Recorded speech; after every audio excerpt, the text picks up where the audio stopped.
Tulip সিদ্দিকের মাথা খারাপ হওয়ার কারণ কি আপনারা একটু চিন্তা করবেন। হঠাৎ টিউলিপ সিদ্দিকের মাথা খারাপ কেন হলো? বেলারানী সাহা ওরফে হাসিনা শেখের মাথা খারাপ কেন হয়েছে? কমলা রানী সাহা ওরফে রেহানা শেখের মাথা কেন খারাপ হয়েছে? কয়েকটা কারণে খারাপ হয়েছে। মুজিব ফ্যামিলির পুরা দুর্নীতির ফাইল দুর্নীতি দমন সংস্থা এই মুহূর্তে ইনভেস্টিগেট করছে। আন্তর্জাতিক অপরাধ ট্রাইব্যুনাল এটা ইনভেস্টিগেট করছে। এখন তারা আওয়ামী লীগের সেক্রেটারি আছে না এই মুহূর্তে, ওই যে সচিবালয় ওয়াকার যাদেরকে দিয়ে আন্দোলন করাইছে, তারা সবাই টের পাইছে ডক্টর মোহাম্মদ ইউনূস লন্ডনে যে যাবেন, যাওয়ার আগে উনি 4-5 জন লোকের রিকুইজিশন দিছে যে এই ডকুমেন্ট গুলো আমার কাছে দাও, আমি লন্ডনে যখন যাব আমি গিয়ে এই জিনিসগুলো আমার সাথে যাবে এবং এই লোকগুলো আমার সাথে যাবে। লন্ডনে গিয়ে এই বিষয় নিয়ে লন্ডনের রাষ্ট্রীয় ইনভেস্টিগেটরদের সাথে এই তথ্যগুলো শেয়ার করবে।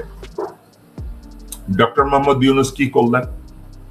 দুর্নীতি দমন সংস্থার একজন পরিচালক, বাংলাদেশ ব্যাংকের গভর্নর, অর্থ মন্ত্রণালয়ের সচিব এবং এই বিষয়টা নিয়ে যারা ইনভেস্টিগেট করেছে তাদের 2 জনকে সাথে উনি নিয়ে গেছেন, সাথে সবকিছু ডকুমেন্ট। এটা টিউলিপ সিদ্দিক জেনে গেছে, এটা হাসিনা শেখ জেনে গেছে। কে জানাইছে জানেন? ওয়াকার। ওয়াকার হাসিনা শেখকে বলেছে আফা আপনারে তো গাফা বানিয়ে দিব। কেন? সব কাগজপত্র লইয়া ইউনূস মিয়া লন্ডনে যাইতেছে। এখন আপনারা বলবেন আমি কেন ওয়াকারকে দোষ দিতেছি? বাংলাদেশের নিরাপত্তা বিষয় প্রত্যেকটা জায়গায় যারা যেখানে জড়িত তাদের উপরে একটা লোক ছড়ি ঘুরানোর সুযোগ পায়, সেটা হচ্ছে মির্জাফর ওয়াকার।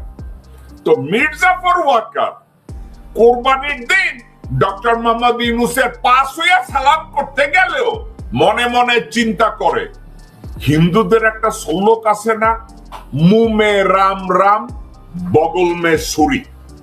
কথাটা কি আপনারা শুনছেন দর্শক বৃন্দ? মুমে রাম রাম অর্থাৎ মুখ দিয়া শুধু কয় রাম রাম, কিন্তু বগলে একটা ছুরি আছে, পিঠে ঢুকায় দিব। এই ওয়াকার হইছে মোমে রাম রাম বগল মে ছুরি। সে একটা তার বউরে হাসিনার বইনেরে লইয়া গেছে, বিশ্বাসঘাতক জেনারেল মুস্তাফিজের মাইয়ারে লইয়া গেছে ডক্টর ইউনূসে ঈদ মোবারক কইতে, কিন্তু সাথে বগলে লইয়া গেছে একটা ছুরি। পরিস্থিতিটা কি জানেন? মির্জাফর ওয়াকারুজ্জামান মনে করছিল যে ডক্টর ইউনূস হইছে ফখরুদ্দিনের মতো। ফখরুদ্দিনরা যেভাবে বাংলাদেশের বিশ্বাসঘাতক মইন কান্দইরা ঘুরাইছে, এখন ওয়াকার চিন্তা করছে আমি ডক্টর ইউনূসের সাথে সেম আচরণ করব। কিন্তু এই বলদের বাচ্চারা একটা জিনিস ভুলা গেছে, ফখরুদ্দিন এক জিনিস, ফখরুদ্দিন ছিল চুয়া, আর ডক্টর মোহাম্মদ ইউনূস হয়েছে লায়ন। তাও আবার কোন lion? African lion, white lion. এই লায়নকে এই চুয়ার মতো আচরণ যারা করতে যায়, they are going to lose their hand, ultimately they are going to lose their life. এখন এই ওয়াকার হাসিনাকে জানাইছে, রকে জানাইছে যে ডক্টর ইউনূস সাথে করে কি কি নিয়ে যাচ্ছে। এখন এ ব্যাপারে আরো একজন আছে জড়িত, যে ডক্টর ইউনূস কি কি সাথে নিয়ে যাইতেছে। দর্শকবৃন্দ, কে জড়িত জানেন? General Ferdous, military assistant to the chief adviser. এই হারামখোর, এই শুয়োর, এই প্রস্টিটিউটের বাচ্চা ওয়াকার তাকে ওখানে পাঠাইছে। ডক্টর মোহাম্মদ ইউনূস কি কি করেন, ওনার পেশাবের রং কি, ওনার গুয়ের গন্ধ কি, এটাকে ব্যাখ্যা করে ওয়াকারের কাছে। যেভাবে বেগম খালেদা জিয়ার পাশে বসায় রাখছিল শিমুল বিশ্বাসরে, গোরখোদক আব্বাসের বউরে, খায়রুল কবির খোকনের বউরে, মোহাম্মদ সালাম, এরা বসে ছিল। ডক্টর মোহাম্মদ বেগম খালেদা জিয়া ওখানে বসে কি কি করে এগুলো গণভবনে পৌঁছাবে। আমানুল্লাহ আমান, গোরখোদক আব্বাস, আমির খসরু মাহমুদ চৌধুরী, এরা যেভাবে বসে থাকতো যে বেগম জিয়া কি করে এটাকে তাড়াতাড়ি নিয়ে যাবে। দর্শকবৃন্দ, অনেকে আমাকে বলে যে ভাই, এই লোকজনরা ভিতরে কেউ কেউ তো দেখেছি আপনার সাথেও সম্পর্ক ছিল। ভাই ছিল। এদেরকে যদি আমি জিজ্ঞাসা করতাম, কিরে ভাই, আপনাদের নেত্রী দেশের থেকে চিকিৎসার জন্য বিদেশে যাইতে পারে না, তাইলে মোহাম্মদ সালাম কি কইরা 2 দিন পর পরে আমেরিকায় যায়? এই গোরখোদক আব্বাস 2 দিন পর পর কেমনে সিঙ্গাপুরে যায়? এই মির্জা ফখরুল সিঙ্গাপুরে যায়, আমেরিকায় যায়, জীবনে প্রথমবার ব্যাংককে গেল। আব্দুল আউয়াল মিন্টু 2 দিন পর পর চিকিৎসার জন্য সিঙ্গাপুরে যায়, লন্ডনে যায়, আমেরিকায় যায়। আমির খসরু মাহমুদ চৌধুরী 2 দিন পর পর লন্ডনে যায়, সিঙ্গাপুরে যায়, আমেরিকায় যায়। শুধু যায় না কে জানেন? বেগম জিয়া, যার চিকিৎসার দরকার ছিল। এরাই ষড়যন্ত্র করেছে। আজকের ভাগ্যের কি নির্মম পরিহাস! টিউলিপ সিদ্দিক টের পেয়েছে ওয়াকারের সৌজন্যে, জেনারেল ফেরদৌসের সৌজন্যে, ডিজিএফআই সৌজন্যে, যে ডক্টর মোহাম্মদ ইউনূস সাথে কি কি ফাইল নিয়ে যাইতেছে এবং তার সাথে কারা কারা যাইতেছে। এখন এটার এফেক্ট কি আপনাদেরকে আমি বলি। তারা লন্ডনে যাবে, লন্ডনের ইন্টারনাল ইনভেস্টিগেশন এজেন্সি এবং জুডিশিয়ারি তাদের সবার সাথে শেয়ার করবে টিউলিপের বংশ পরিচয়, টিউলিপের নানা কি করছে, টিউলিপের চাচা খুনি তারেক সিদ্দিকী কি কি করছে, কোথায় চুরি করছে, কোথায় গুম করছে, টিউলিপ কি করে এত ধনবান হয়েছে, সব হিস্ট্রি গুলো ওখানে যাবে। টিউলিপও তার নানার মতো দুর্নীতি মন্ত্রণালয়ে মিনিস্টার হয়েছিল, ওখান থেকে বক্কাটা গেছে তার নানার মতোই 6 মাসের মধ্যে। কেন বক্কাটা হয়ে গেছে? এখনো এমপিত্ব আছে। এই হারাম জাতির কত বড় সাহস, অত্যন্ত! সে তার টুইটারে লিখছে, meet me at the parliament. হায় রে মাগি, ব্রিটিশ পার্লামেন্ট কি তোর নানার সম্পত্তি, নাকি ব্রিটিশ পার্লামেন্ট তোর মায়ের বেশ্যাগিরি করার সম্পত্তি?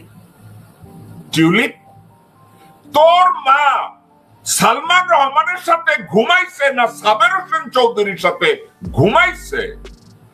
এদের সাথে ঘুমাইয়া লন্ডনের অভিজাত এলাকায় বাড়ি কিনছে।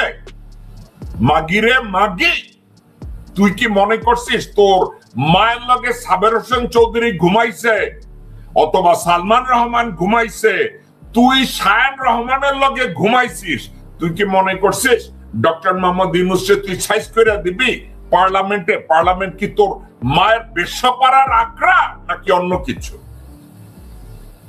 ডক্টর মোহাম্মদ ইউনূস, আমি বলছি, উনি প্রতিশোধ পরায়ণ না। কি করেছে? জাস্ট কমপ্লিটলি ইগনোর করেছে। কারণ কি জানেন? দেশের স্বার্থে, নৈতিক স্বার্থে, ইমানের স্বার্থে ডক্টর মোহাম্মদ ইউনূস এই ইনভেস্টিগেশনের সব কাগজপত্র এবং তথ্যপত্রাদি ব্রিটিশ ইন্টেলিজেন্সের সাথে শেয়ার করবে। এটা যদি শেয়ার করে তাহলে কি হবে?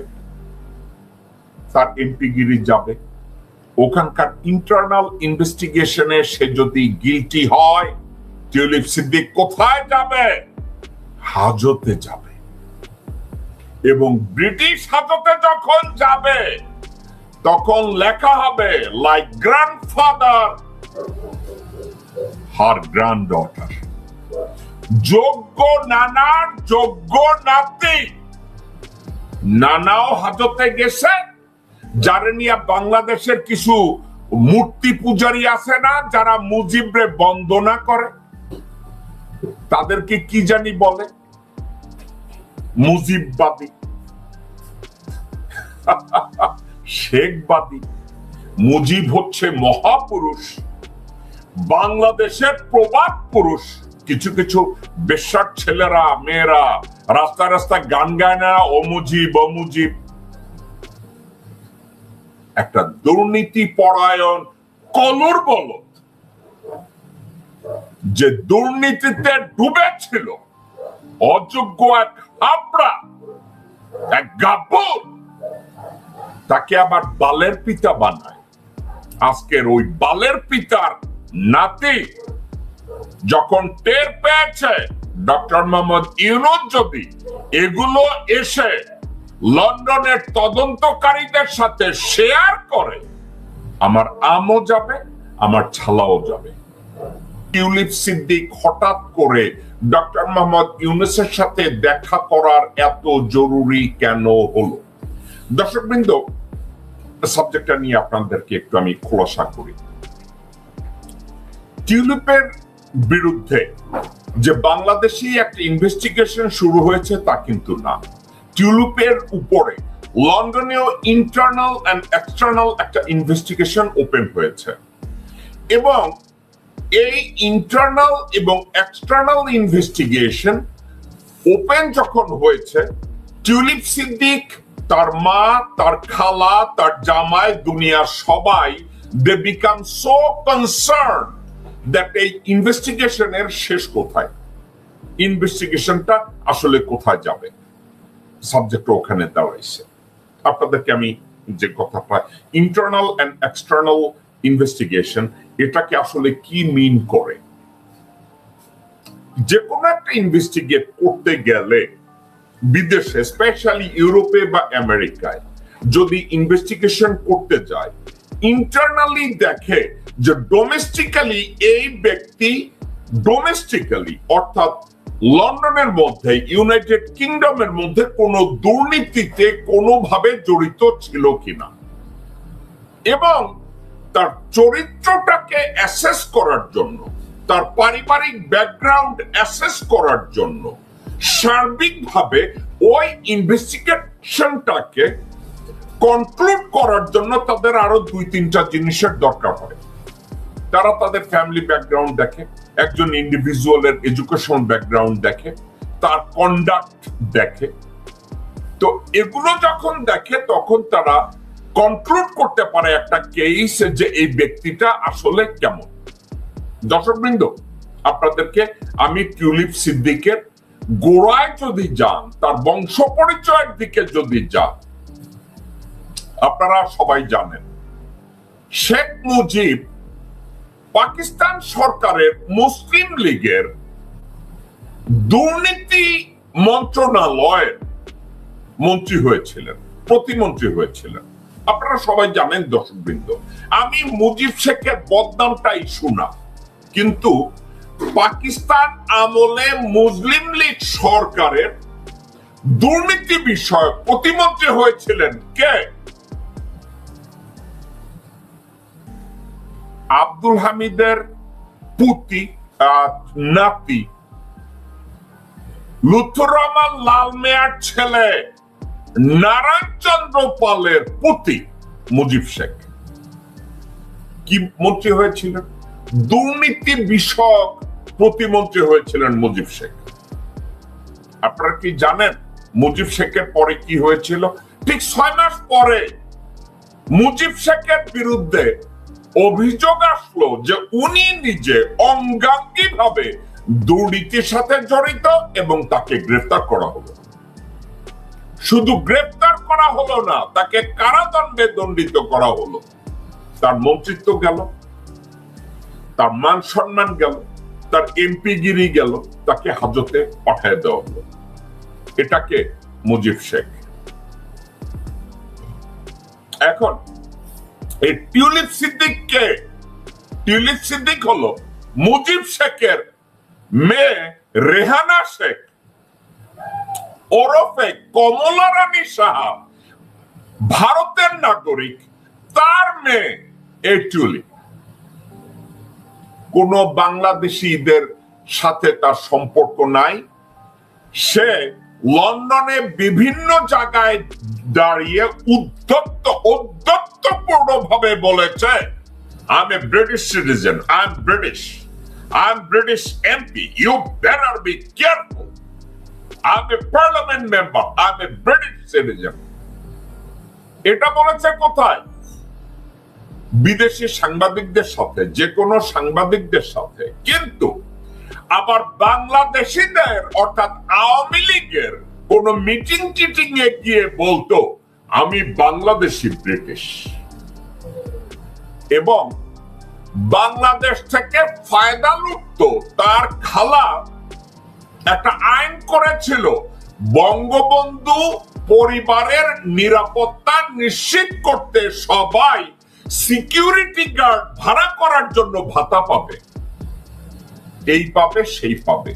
পুরো বাংলাদেশকে উজাড় করে খেয়েছে, রক্ত খেয়েছে, মাথা খেয়েছে, পা খেয়েছে, রক্ত খেয়েছে, সব খেয়েছে একচুয়ালি। এবং যখন এগুলো করেছে, এবং ডক্টর মোহাম্মদ ইউনূসের নাম যখন আমি প্রস্তাব করেছিলাম আমেরিকান স্টেট ডিপার্টমেন্টে, 14 গোষ্ঠী ডক্টর মোহাম্মদ ইউনূসের বিরোধিতা করেছে। ডক্টর মোহাম্মদ ইউনূস ভালো না, ডক্টর মোহাম্মদ ইউনূস সুদখোর, ডক্টর মোহাম্মদ ইউনূস চুরি করে, ডক্টর মোহাম্মদ ইউনূস বুড়া, ডক্টর মোহাম্মদ ইউনূস বণিক, ডক্টর মোহাম্মদ ইউনূস সওদাগর, ডক্টর ইউনূস বাংলাদেশ বিক্রি করে ফেলাইব। কে বলছে? কমলা রানী সাহা ওরফে রেহানা শেখ, বেলা রানী সাহা ওরফে হাসিনা শেখ, এরা সবাই একত্র হয়ে মিছিল মিটিং করেছে যে ডক্টর ইউনূস বাংলাদেশেরই না, সে হইতেছে ভিন গ্রহের।